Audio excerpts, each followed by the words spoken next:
Então é isso, essa foi a minha história. Agora é a vez da Marla. Marla, conta pra gente. Você era analista de suprimentos numa multinacional, é isso? E como que foi essa trajetória de vida de ser analista de suprimentos para passar a ser uma coach de vida e mentora de mulheres? Conta pra gente. Sim, eu fui analista de suprimentos por 10 anos numa multinacional. E às vezes, assim, essa mudança ela não se deu de um dia para o outro.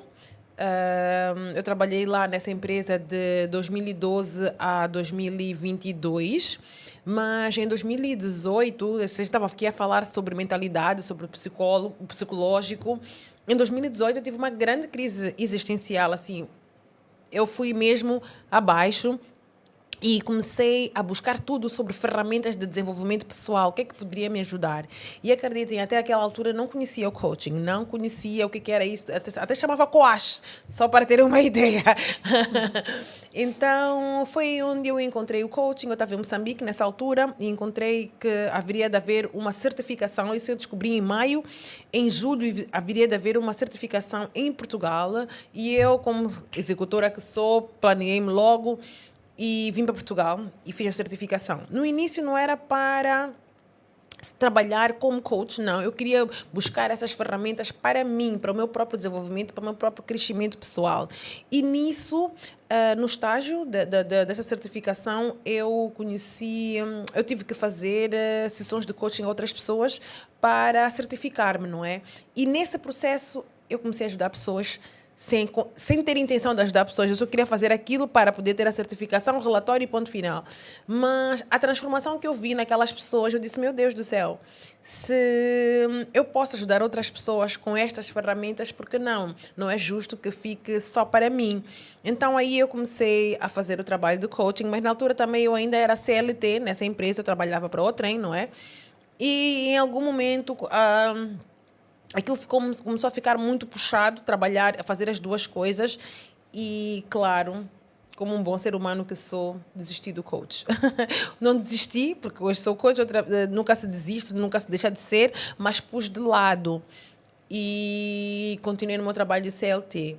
Em 2022, a empresa foi vendida e eu tive que tomar uma decisão. Ou eu continuava com os novos donos, os quais eu não me enquadrava nos valores deles. Os meus valores e os valores dos novos donos não eram muito diferentes. Ou eu saía da empresa. E eu que já me conhecia e já sabia que não ia conseguir trabalhar dentro daqueles valores, eu preferi sair da empresa. E foi nessa altura que eu decidi também sair de Moçambique e vir para Portugal. E chegado a Portugal, em várias rodas de network, a conhecer novas pessoas.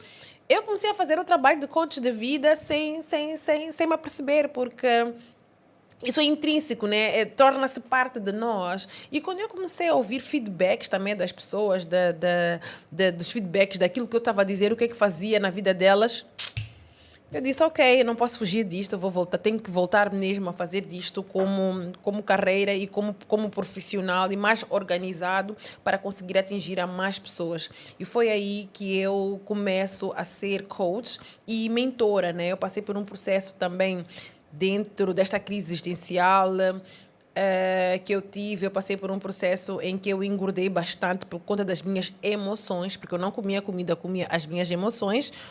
E eu passei pelo processo do emagrecimento através das emoções, através de terapia, e foi aí que eu decidi juntar o coach com a mentoria para mulheres que queriam emagrecer. Mas espera, vamos voltar. Ok.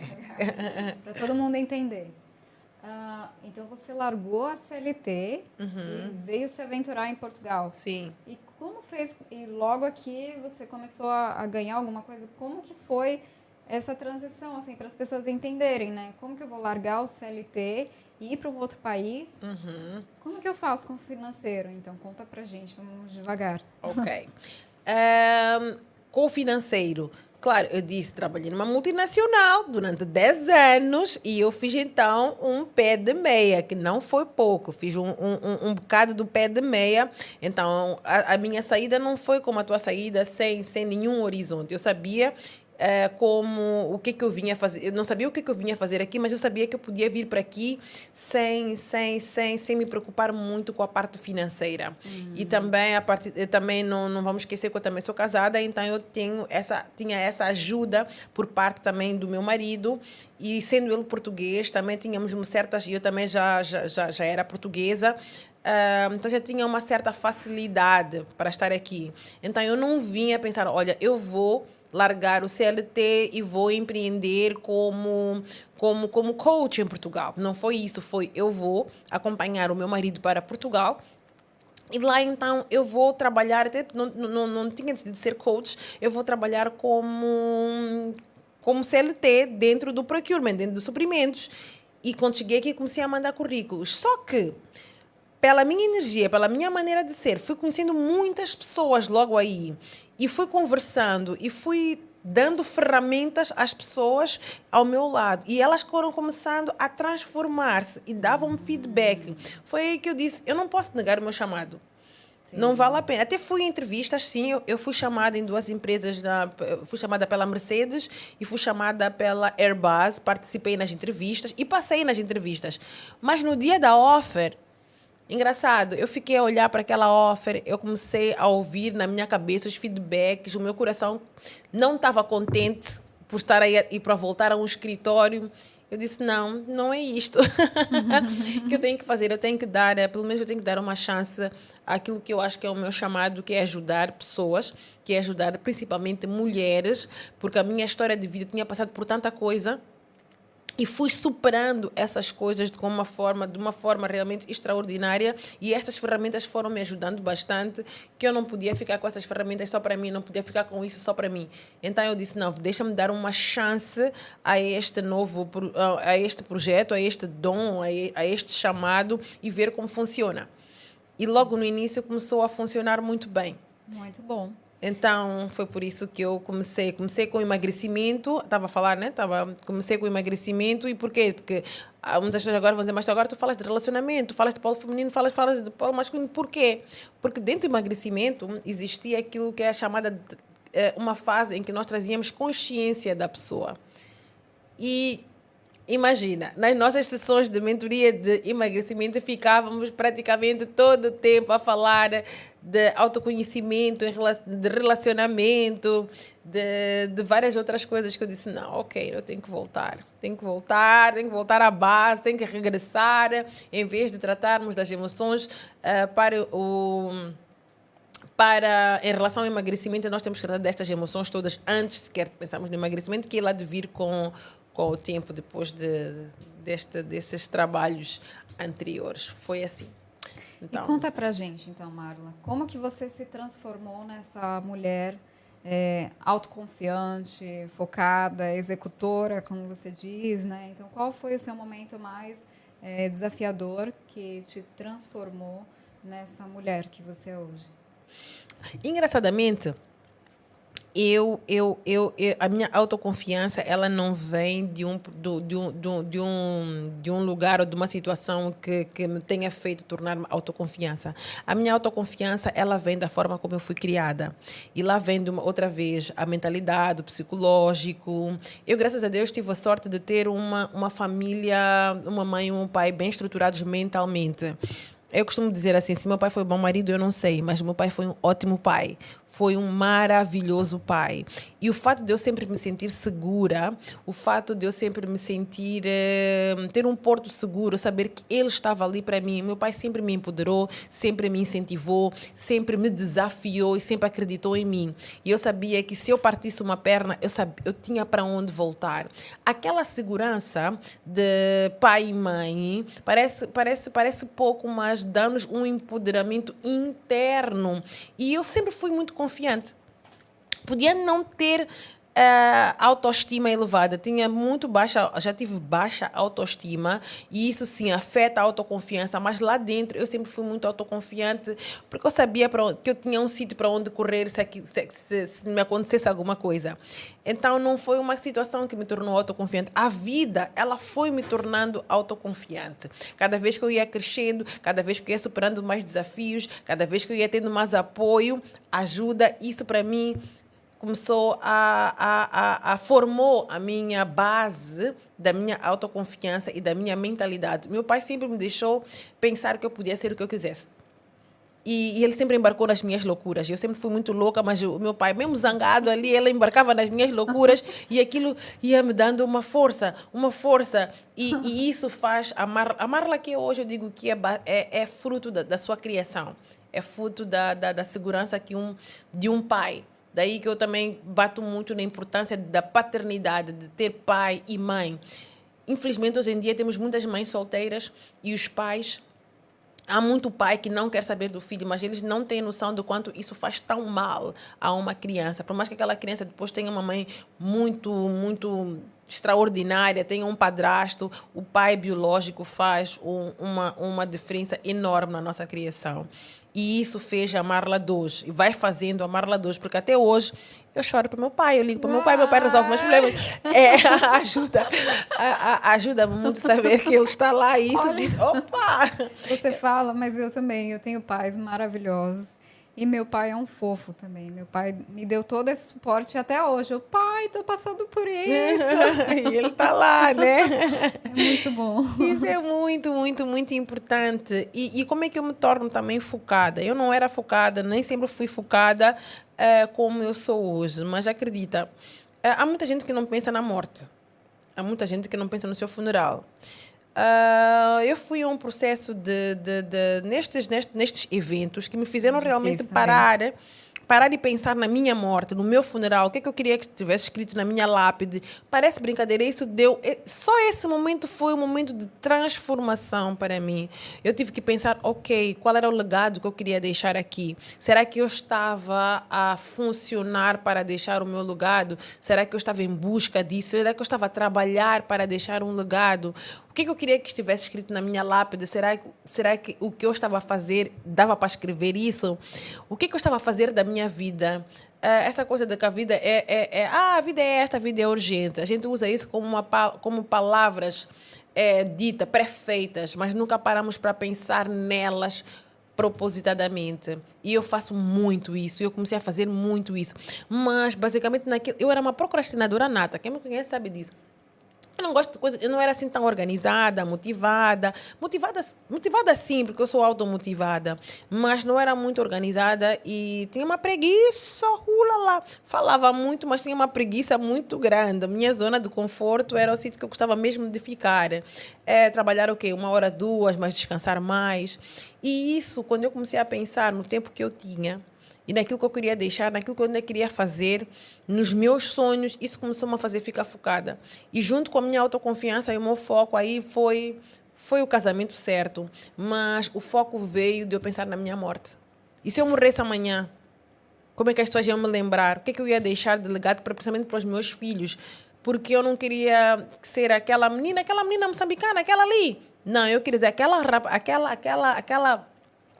mentora, aquela coach que transformou não sei quantas pessoas, aquela coach que fez isto, aquela mulher que fez aquilo. Eu quero que o meu nome... É uma coisa assim, é minha, cada um tem o seu desejo, o seu sonho, mas eu quero que o meu nome seja lembrado. Eu não quero que o meu nome fique aí e coisas que os meus filhos nem saibam porquê, quem foi a mãe, o que a mãe fez para esta sociedade. Eu não quero passar daqui só por passar, sem deixar nada. Ok, não sei se vou ter de ser na Napoleon Hill, né? Mas eu vou tentar. Eu estou em busca. E assim, realmente é verdade. A Marla, então, construiu uma Marla. E não sei se vocês... O que eu sinto, a Marla tem uma presença maravilhosa, assim. Ela realmente chega, eu sou a Marla, sabe? Passa uma coisa assim de poderosa, maravilhosa, autoconfiante. É tudo isso que eu sinto dela, né? Mas a Marla poderia pensar várias coisas dela, né? Várias coisas que nós pensamos, que nós acabamos nos auto-sabotando, né? Pelo país dela, por ser imigrante, eu pelo meu país, né? Uhum. E ela poderia ser outra pessoa, né? A gente coloca vários empecilhos na gente. Sim. Vários. Assim, porque tem preconceito de pele, tem preconceito de imigrante, então a gente às vezes se coloca em lugares que não nos cabem. Uhum. Né? Então, isso que eu vejo da Marla, o quanto ela inspira, assim, ela é uma mulher totalmente autoconfiante, ela sabe o que ela quer, ela sabe o que ela vai falar, quais os objetivos, né? E ela realmente chega brilhando, assim. Oh, meu Deus! E é uma mulher alegre, ela anima o ambiente, é maravilhoso. Agora, conta pra gente, Marla, quais são as lições, né, que você aprendeu nas diferenças de cultura entre o Moçambique, né, e Portugal, e que te trouxe essa visão sobre relacionamentos e sobre o seu sucesso pessoal? Quais foram? Primeiro vou falar das diferenças. Realmente nós somos um povo que foi colonizado por Portugal, mas culturalmente nós somos bastante diferentes.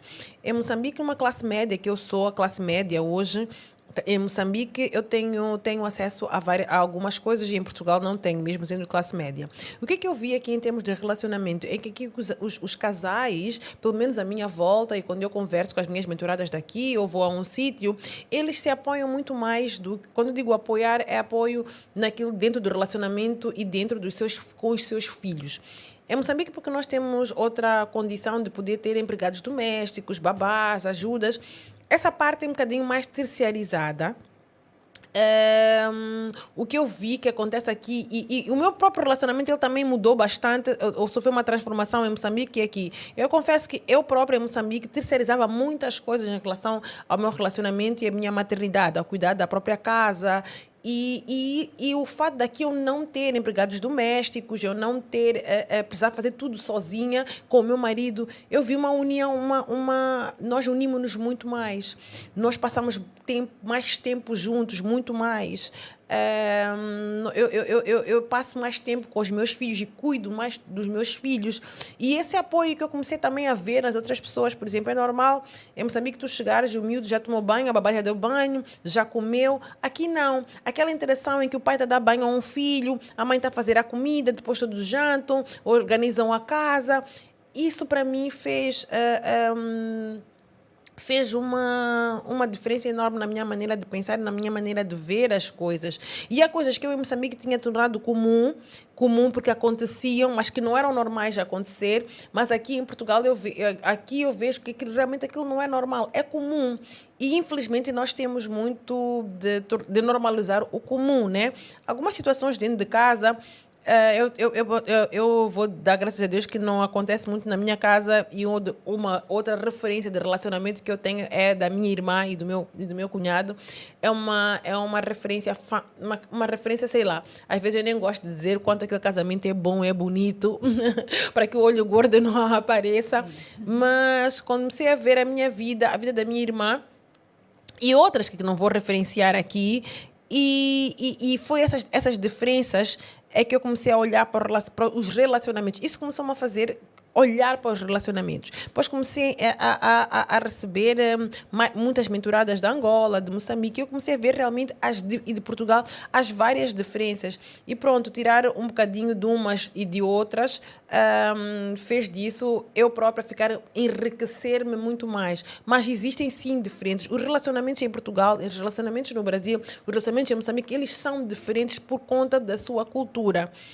E eu vou dizer um bocadinho, eu tenho alguma pena da África, muito sinceramente, do que a mulher africana ela sofre, o que ela aceita, por falta de referências e de repertório, e por falta de coisas que se tornaram comuns, que não são comuns. O marido voltar muito tarde para casa, o marido trair, o marido ser violento verbalmente, o marido, não sei, às vezes fisicamente, mas não é que aqui não exista isso, existe, mas eu estou a falar de uma coisa que eu conheço e gostaria que mudassem, mas eu também sei que as minhas irmãs não têm muita... A nossa maior referência de casamentos maravilhosos, lindos, e que existem, claro, lá existem, mas nós vemos mais na novela, vemos mais nos filmes. Quando a gente olha para a amiga deste lado, para a amiga, para a mãe, para a prima, para a tia, não vê isso acontecer. Mas essas diferenças de olhar e querer estar 100% presente foi um contributo muito grande para eu olhar para os relacionamentos e para o meu sucesso pessoal. Foi. Muito bom. Com certeza. E explica pra gente, você fala sempre do polo feminino, desse retorno, né, dessa mudança. O que significa na prática E por que isso é tão importante sobre o polo feminino? Ok. Nós sabemos que existem dois tipos de energia, né? A energia masculina e a energia feminina. E estas duas energias são completamente diferentes. E por que eu falo muito da necessidade da mulher regressar ao seu polo feminino? É que durante este tempo, né, nas últimas décadas, a mulher ela teve que lutar por várias coisas para poder se impor na sociedade. Nós éramos vistas de uma maneira e nós queríamos, sim, a igualdade de direitos. Mas como boas mulheres que nós somos, quando nós fazemos uma coisa, nós fazemos muito bem essa coisa. Então, realmente, nós conseguimos todos os direitos e deveres que não eram nossos. Por exemplo, aquilo que eu estava até a perguntar em relação a tu seres de TI e trabalhar com num ambiente mais masculino, muitas vezes tu tens que te masculinizar e ficar tão forte até na maneira de estar, na postura, na maneira de ser, para poder se ingrar naquele ambiente. E, infelizmente, quando nós estamos a tornar nessa mulher forte, nesse leão da tribo, nesse leão aí, a nossa essência feminina ela está a ficar, a nossa doçura, a nossa necessidade de cuidado, a nossa necessidade de segurança, a nossa vulnerabilidade, aquilo tudo que faz ser uma mulher feminina vai se perdendo. E nessa masculinização nós começamos a ter que suportar tudo. Acabamos de ter que suportar tanto a nossa casa, como o nosso relacionamento, como o nosso trabalho. Acabamos de ter que ser aquela mulher que não chora, aquela mulher dura, aquela mulher que aguenta tudo, aquela mulher que carrega tudo, porque nós também, além de sermos esposas e mães, também somos filhas, também somos primas, somos tias, e acabamos tendo que carregar tudo isso, e muitas vezes até não só emocional, mas também financeiro, porque começamos a ganhar bem. A gente trabalha bem, a gente ganha muito bem. E isso começamos a nos tornar aquilo que é o masculino. Mas, ao mesmo tempo, aquilo nos fere, aquilo nos dói. Então, mesmo sem nos aperceber, nós não estamos bem, nós temos um vazio dentro de nós, nós estamos cansadas, nós estamos mal dispostas, nós começamos a tornar-nos até um bocadinho más umas com as outras, mas isso não é porque nossa essência é má, é porque nós estamos cansadas, nós estamos magoadas e é isso que eu tenho falado. E se tu te tornas muito masculina, tu vais atrair o polo oposto. Se você está homem, há de vir uma mulher para ti. Há de vir aquele menino macho que está cheio agora. Infelizmente, os rapazes de hoje em dia, meu Deus, não sei o que aconteceu. Não sei o que aconteceu. Há muito menino macho que não é homem de verdade, está à espera da mulher para tudo, emocionalmente e financeiramente. E se tu te vês aquele leão capaz de tudo, o que está a acontecer? Tu começas a criar aquele pequenininho que torna-se também teu filhinho. E não vais ficar feliz. No início até pode parecer bonitinho. Ele me ama e não sei o quê. Mas nós temos uma genética feminina e masculina. Aquilo não vai ficar bom para ti. E é isso que está a acontecer. É por isso que nós estamos com relacionamentos doentes e estamos com mulher solteira que diz que não há homem na praça. Mas não há homem na praça por quê? Porque realmente estás muito masculina e realmente vais atrair aqueles femininos. Ontem estava a conversar com uma mentorada e ela dizia assim para mim: mas Marla, tu falas de energia masculina e energia feminina, como é que se alguém olha para mim e eu aceito olhar e retribuo o olhar, como é que eu vou saber que aquela pessoa, e amanhã eu descubro que ele é feminino, qual foi a minha culpa? A tua energia, nós somos energia.